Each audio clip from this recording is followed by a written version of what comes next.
बाकी जनता तो उनसे चाहती है कि वो कुछ काम करे, लेकिन इलेक्शन के टाइम पे तो वो बहुत बड़े बड़े वादे करते हैं, लेकिन जब इलेक्शन हो जाते हैं उसके बाद वो अपने वादे भूल जाती है। क्यों सर, आपका विश्वास नहीं रह गया क्या? बस वही विश्वास नहीं रहा, क्योंकि वोटिंग करते हैं, वादे तो बहुत बड़े बड़े होते हैं लेकिन काम कुछ नहीं होता। अगर आपके सामने इस तरह की कोई पार्टी आती है जो सांसदों की जगह वोटों के बहुमत की बात करे कि देश में जिसको ज़्यादा वोट मिले वो सरकार बनाए, तो आप उसका समर्थन करेंगे? बिल्कुल करेंगे।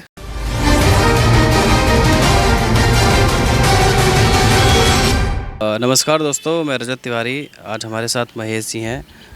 महेश जी, आप देख रहे हैं यहाँ पे हर जगह पानी पानी भरा हुआ है और दिल्ली में कई जगह पानी भरा हुआ है। तो जो सरकार है, क्या सरकार ने कुछ काम ऐसे किए नहीं है? आपको क्या लगता है? अभी तो ऐसा कुछ नहीं करा भाई। जगह जगह पानी, इतना ट्रैफिक और इतनी परेशानी होती है आने जाने वालों को, बहुत दिक्कत होती है। तमाम दावे पहले किए जा रहे थे कि अब दिल्ली में जो है मतलब व्यवस्था की गई है, अच्छी व्यवस्था की गई कि पानी निकासी की। आपको क्या लगता है कि हुई है? ऐसा कुछ नहीं हुआ अभी सुबह का हाल देखना है, पार्क में यहाँ बैठने तक के लिए जगह नहीं थी लोगों को, इतना पानी भरा हुआ था, इतने परेशान हुए लोग। सर, आपको क्या लगता है क्या कारण है कि जो मतलब जो हमारी सरकार है वो जनता के मुद्दों पर ध्यान नहीं देती है? अब ये तो भाई उन्हीं को पता होगी। बाकी जनता तो उनसे चाहती है कि वो कुछ काम करे, लेकिन इलेक्शन के टाइम पे तो वो बहुत बड़े बड़े वादे करते हैं, लेकिन जब इलेक्शन हो जाते हैं उसके बाद वो अपने वादे भूल जाती है। अच्छा सर, जैसे आपको ऐसा नहीं लगता है कि जैसे हमारे देश में जो जोड़ तोड़ से सरकारें बन रही हैं, कहीं ना कहीं यही इसका रीज़न है, क्योंकि जो भी नेता होता है उसको सिर्फ अपने सांसदों या विधायकों से मतलब होता है? ये तो हकीकत है, इसमें कोई शक वाली बात नहीं है।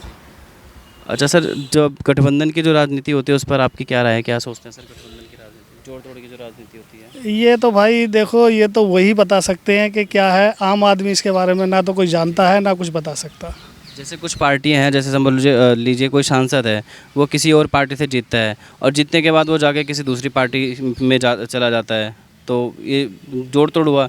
अब जैसे अभी आप देखो महाराष्ट्र में क्या हुआ था, बीजेपी और शिवसेना साथ में लड़े थे, उसके बाद फिर आपस में जो है शिवसेना जाके कांग्रेस के साथ मिलकर उन्होंने सरकार बना ली। तो इस तरह की राजनीति पर आपकी क्या राय है सर? भाई कभी राजनीति में ना तो घुसे, ना पता राजनीति के बारे में। अच्छा सर, एक ये मेरा सवाल था। मान लीजिए देश में दो पार्टियां हैं, एक पार्टी के 300 सांसद जीते हैं, उनको टोटल जो है 45 लाख वोट मिले हैं। दूसरी पार्टी के 243 सांसद मिले हैं, उसको 55 लाख वोट मिले हैं। तो मतलब ज़्यादा जिसके सांसद हैं उसको वोट कम मिले हैं और जिसके सांसद कम है उसको वोट ज़्यादा मिले हैं, 10 लाख वोट ज़्यादा मिले हैं। तो आपके हिसाब से किसकी सरकार होनी? मतदाता होना चाहिए। और सर, आप अपनी जो सरकार है उससे क्या उम्मीदें करते हैं कि क्या क्या अभी दिल्ली में क्या क्या काम करवाएंगे? भाई एक तो सड़कें सही करवाएं, सड़कें बहुत ज़्यादा ख़राब है। दूसरा, आम आदमियों के लिए थोड़ी व्यवस्था करवाएं। आम आदमी इतना परेशान है बहुत ज़्यादा। आपने इस बार वोटिंग की थी सर? इस बार तो वोटिंग नहीं करी। क्यों सर, आपका विश्वास नहीं रह गया क्या? बस वही विश्वास नहीं रहा, क्योंकि वोटिंग करते हैं, वादे तो बहुत बड़े बड़े होते हैं लेकिन काम कुछ नहीं होता। सर, आपने कभी इस चीज़ पे ध्यान दिया है कि जो नेता होते हैं जब इलेक्शन के टाइम पे हमारे पास आते हैं उसके बाद 5 साल तक हम लोगों से बिल्कुल मतलब नहीं रखते हैं? इसका आपको क्या रीज़न लगता है, क्या कारण है इसके? बस वो जब ही आते हैं वोट मांगने के लिए, उसके बाद तो उनके दर्शन भी नहीं होते। सर, हमारे देश में जो है ना सांसदों के बहुमत से सरकारें बनती हैं। जैसे जो नेता होता है उसको अपने सांसदों से मतलब होता है और एक बार सांसद जीत जाते हैं तो उनको जो है जनता के साथ कोई मतलब नहीं रह जाता है।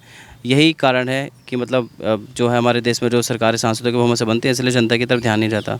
अगर आपके सामने इस तरह की कोई पार्टी आती है जो सांसदों की जगह वोटों के बहुमत की बात करे कि देश में जिसको ज़्यादा वोट मिले वो सरकार बनाए, तो आप उसका समर्थन करेंगे? बिल्कुल करेंगे।